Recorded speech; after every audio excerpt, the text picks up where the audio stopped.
at the core of sustainable development and critical for socio-economic development and transformation, healthy ecosystems, and human survival. Therefore, the issues concerning migration, environment, and climate change are not new to us in Uganda. Our people, the majority of whom are already vulnerable and have limited capacity to adapt to the impacts of climate change, have continued to experience increased frequency and intensity of floods, droughts, and landslides associated with the impacts of climate change.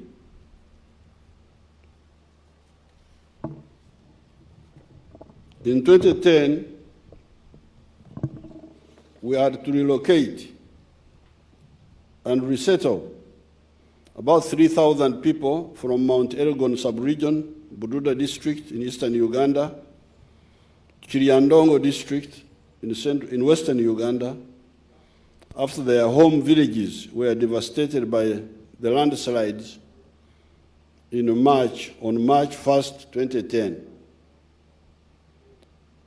Last year, I emphasized at the 76th session of the United Nations General Assembly that climate change is one of the greatest challenges of our time.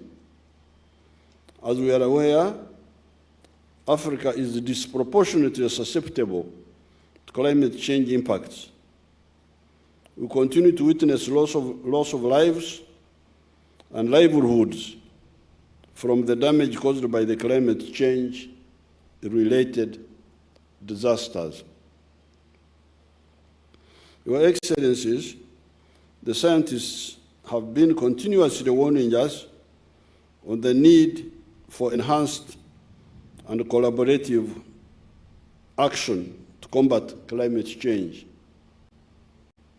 The Intergovernmental Panel on Climate Change, an international scientific body on climate change, in 2022 published its 6th assessment report. The report concluded that climate change has reduced food and water security, hindering efforts to meet sustainable development goals. In Africa, flood and drought-related acute food insecurity and malnutrition have increased due to climate change. Climate change is contributing to humanitarian crises. Climate-related hazards such as floods, as you heard His Excellency Salva Kiir telling you. South Sudan is a country which is flat in many areas, and you hear what he was telling you. Droughts, like what is going on now in some parts of the Horn of Africa, even parts of Uganda. Landslides impact the already vulnerable communities, increasingly driving displacement, insecurity, conflicts, and involuntary migration of people in all regions of the world.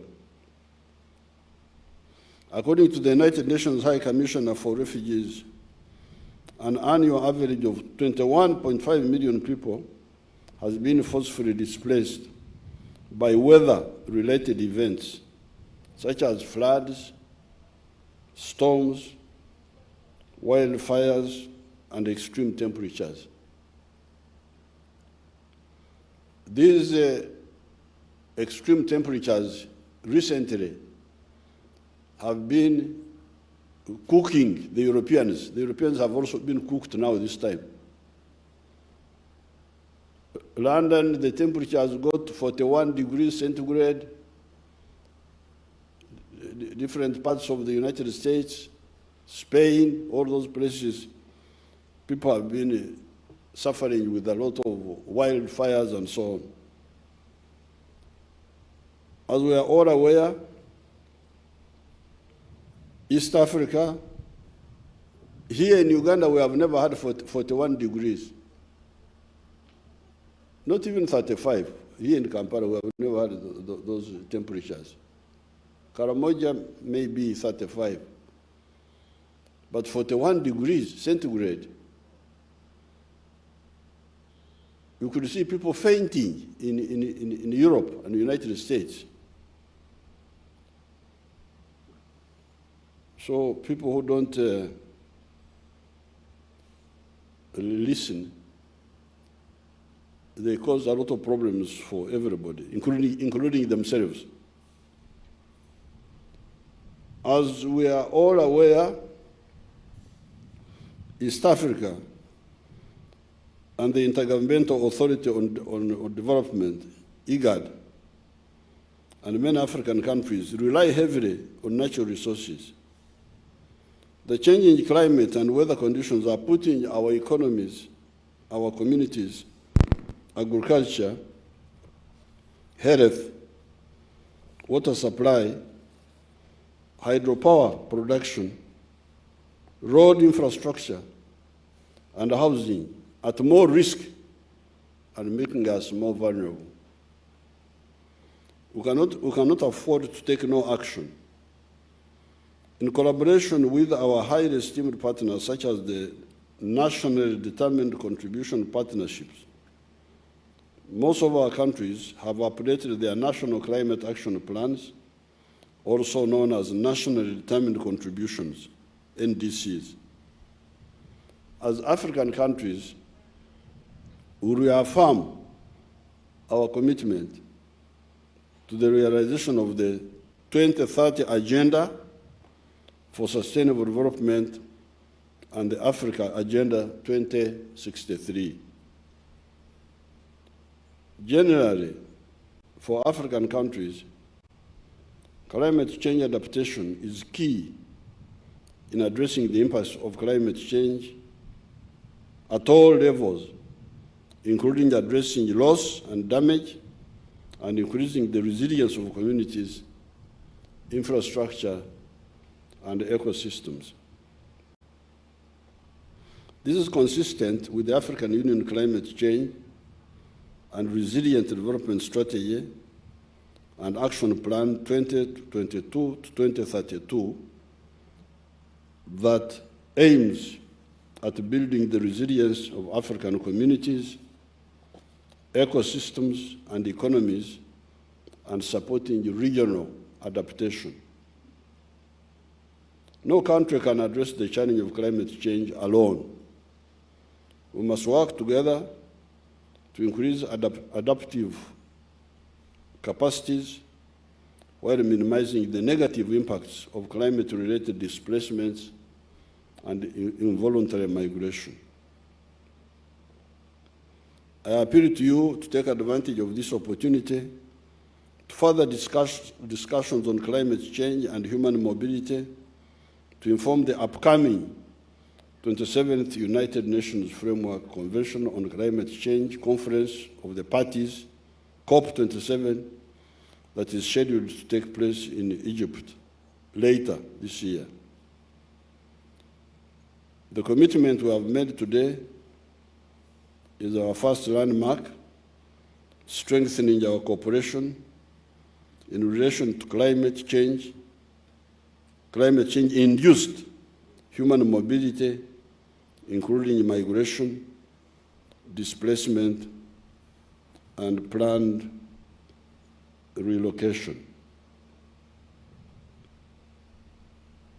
The outcome of this conference is to bring the issue of migration, environment, and climate change to the mainstream national and international forums, especially in the climate change negotiations during the 27th United Nations Framework Convention on Climate Change Conference of the Parties, COP27. Here in Uganda, we can give testimony to the dangers of mismanaging the environment. There is the global mismanagement of the environment by those who are emitting greenhouse gases, such as carbon dioxide, which is a very good gas, because carbon dioxide is a good gas if it is used properly. You remember, carbon dioxide is captured by plants, and the plants use it to manufacture food for us. So the issue is not just carbon dioxide, it is the misuse, the greed. Greed is the biggest problem. Greed of people who are looking for money in a quick way. Otherwise, carbon dioxide is used by plants, as you know, through photosynthesis to manufacture food. All life has got carbon in it.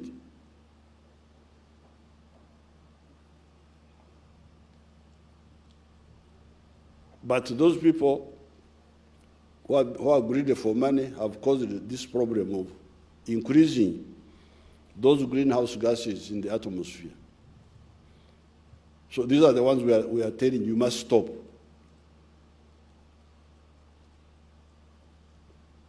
And we should insist on that,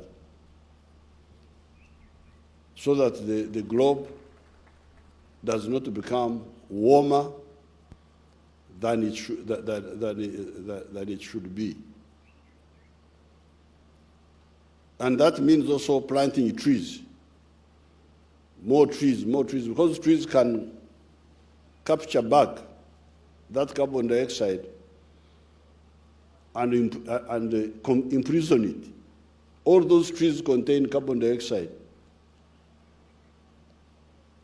and they are constantly capturing it from the atmosphere to make actually good things for us.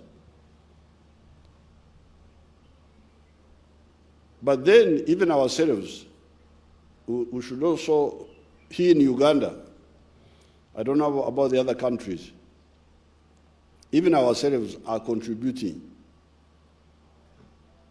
For instance, destroying the wetlands is our responsibility. It is not the Europeans who are destroying the wetlands, it is us. The Chinese, when we got in touch with them, introduced a culture which our people here didn't know, the culture of growing rice in swamps. I don't know what swamps they use in Asia. But here, what they call swamps are actually tributaries of the River Nile. So when you grow rice in the swamp, you are committing a very big crime. And this is us, it's not the Europeans. This must stop.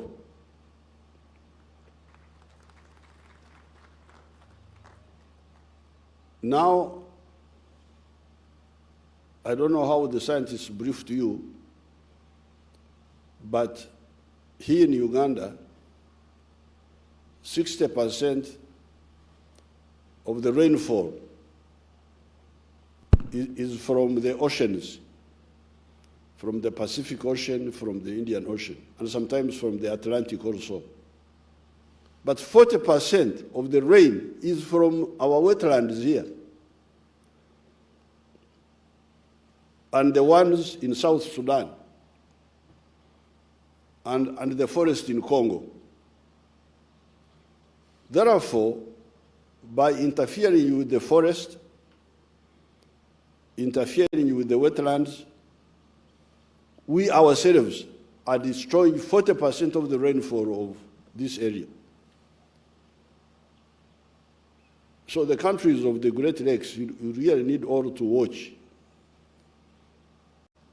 In Uganda here, I'm having war to make sure that nobody cultivates in the wetland.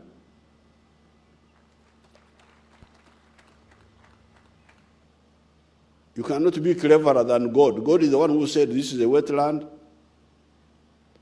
this is the lake. You can imagine people go to cultivate in Lake Victoria as if they are mad. This is water. God is the one who said this is water. This is in the book of Genesis. You go and read the book of Genesis, even if you are not Christians. From the beginning, God said he created the world, and then he said, let water separate from the land. And some parts were water, some parts were land.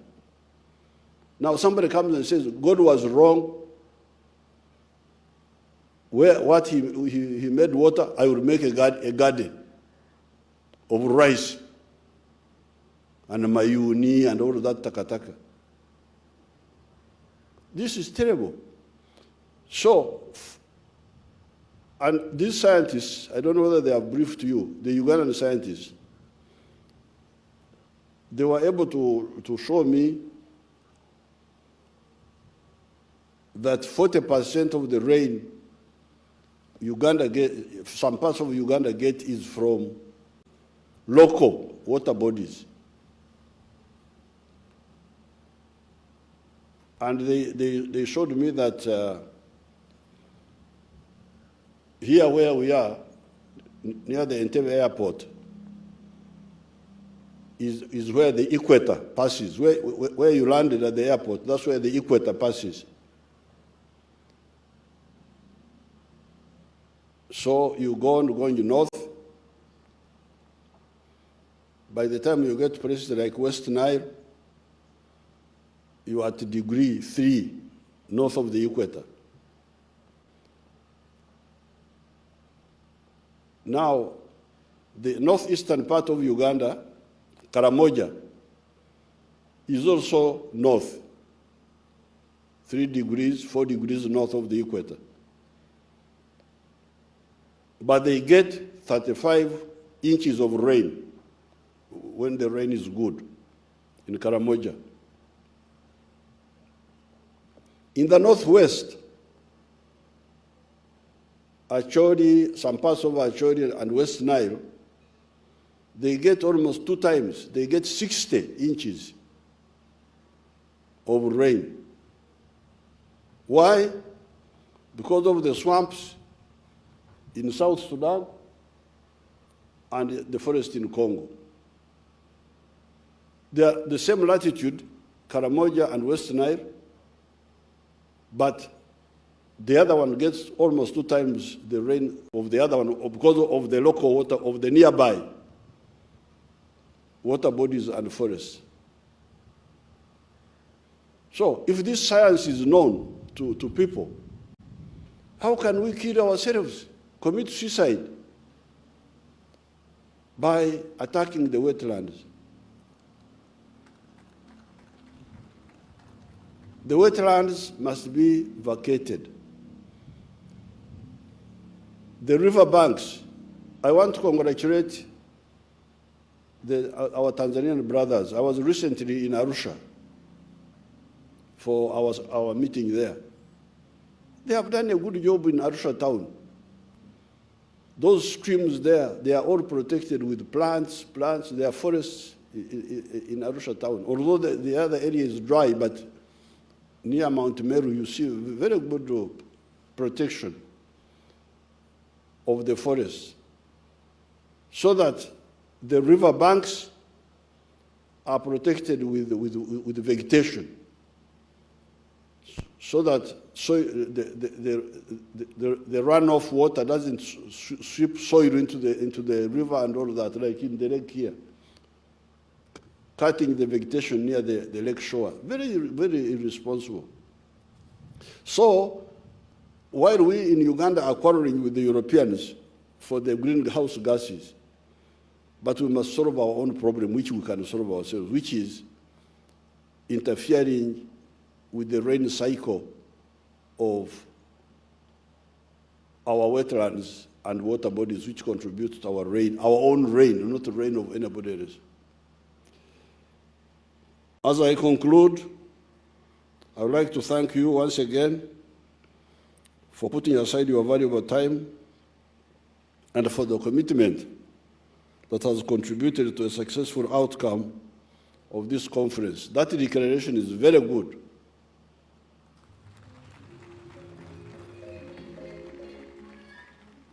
I wish you all a pleasant stay in Uganda. Did they say I was closing or opening? Oh, but I'm saying you should stay here. Although we have closed, you stay around and enjoy yourselves. I thank you all and I wish you good luck. Thank you very much.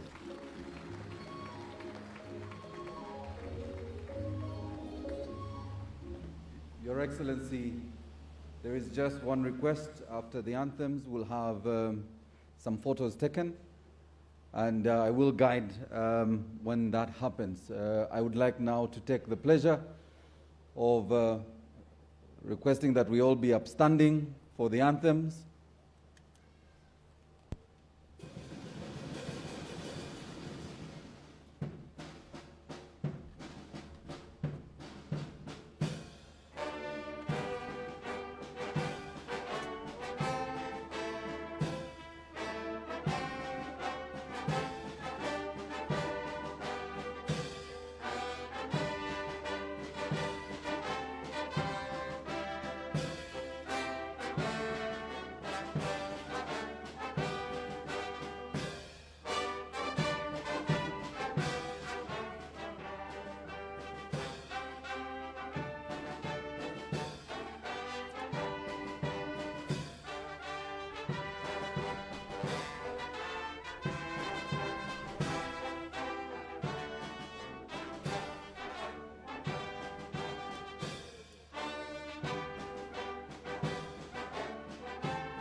Thank you very much, Police Brass Band. Your Excellency, as we organize the parties, protocol, please organize the parties for the photos.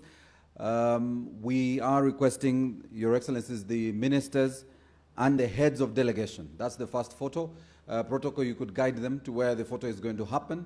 And then the next photo will be the UN agencies, our development partners that are here present, who will be then taking a photo with the Excellency, the Presidents.